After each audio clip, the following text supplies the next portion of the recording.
ఇక్కడ మోదీ గారికి పెద్ద దండేషన్లు ఇంకా ఇంకా ఇంకా ఇంకా మోదీ గారి పెద్ద లీడర్ అని నమ్మించే ప్రయత్నంలో బీజేపీ ఎన్ని రకాల జిమ్మిక్కులు చేయాలో ఎన్ని రకాల డ్రామాలు చేయాలో అన్ని రకాలు చేస్తాను. సహనానికి విజయం. అమెరికా సుంకాల విషయంలో విమర్శలు ఎన్ని వచ్చినా భరించాం. వాణిజ్య చర్చల్లో సుస్థిరత వైఖరితో ఉన్నాం. ఫలితాలు చూస్తున్నారు.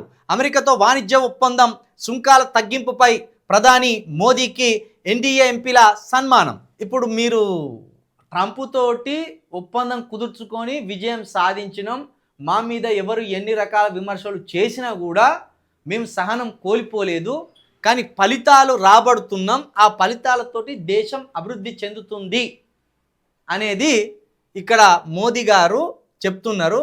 ఇక మోడీ గారు చేసింది అద్భుతమైన పని. ఈ పని గతంలో ఏ ప్రధాని చేయలేదు. ఏ ప్రధాని కూడా అమెరికాతోటి ఏ ఒప్పందాలు కుదుర్చుకోలేదు. ఇప్పుడే కొత్తగా 78 సంవత్సరాల స్వతంత్ర భారతదేశంలో ఈ 77 సంవత్సరాల్లో ఎవరు కుదుర్చుకోనిది మోదీ గారే కుదుర్చుకున్నారు. ఇది మోదీ గారి వల్లనే సాధ్యమైంది అన్నంతగా నమ్మించడానికి ఇగో ఈ ఎంపీలంతా కలిసి ఇప్పుడు ఆయనకు సాల్వా సన్మాన కార్యక్రమం పెట్టింది. అమెరికాతోటి గతంలో ఏ ప్రధాని అసలు ఏ డీలు కుదుర్చుకోలేదా? ఈ డీలు వెనుక ఉన్న తతంగం అంతా ఇప్పుడు చెప్పినాంగా, దాని రహస్యం అంతా ఇప్పుడు చెప్పినాం కదా. రాహుల్ గాంధీ గారు మొత్తం బట్టవాయలు చేసిండు కదా. ఇంతకుముందు గతంలో అసలు అమెరికా అధ్యక్షులతోటి ఏ భేటీ ఏ భారతదేశ ప్రధానికి జరగలేదు అన్నట్టు చెప్తాను వీళ్ళు. ఇక్కడ మీ బత్తాయిలేమో చర్చిల మీద దాడులు చేస్తారు, క్రైస్తవులను కొట్టి చంపుతారు, క్రైస్తవుల మీద దుమ్మెత్తిపోతారు. కానీ క్రైస్తవ దేశాలతోటి డీల్ కుదిరితే తప్పించి భారతదేశం ముందడబడదని నువ్వే చెప్తాను.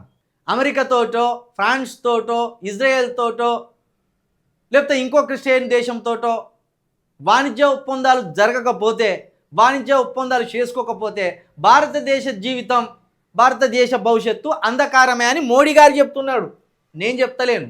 ఇప్పుడు అమెరికాతోటి ట్రేడ్ డీల్ కుదిరినందుకే దేశ భవిష్యత్తు అద్భుతంగా ఉన్నదని వాణిజ్య శాఖ మంత్రి చెప్తాను, మోడీ గారు చెప్తాను. అంటే క్రిస్టియన్ దేశాలు లేకపోతే భారతదేశం బాగుపడదా? ఇది మోడీ గారు చెప్తున్నారు కదా. మరి క్రిస్టియన్ల మీద ఇక్కడ ఎందుకు దాడులు చేస్తాను? ఇక్కడ ఉన్న దళితులు, బీసీలు, ఎస్టీలు చర్చిలకు పోతా అంటే అడ్డుకొని ఎందుకు చంపుతాను? మీకు వాణిజ్యం కోసమేమో క్రిస్టియన్ దేశాలు కావాలి, మీ గుళ్ళలకు రానియకపోతే క్రైస్తవులు చర్చిలకు పోతేనేమో కొట్టి చంపాలి. మోడీ గారు దళితులు అన్ని గమనిస్తున్నారు, భారతదేశ ప్రజలు అన్ని గమనిస్తున్నారు.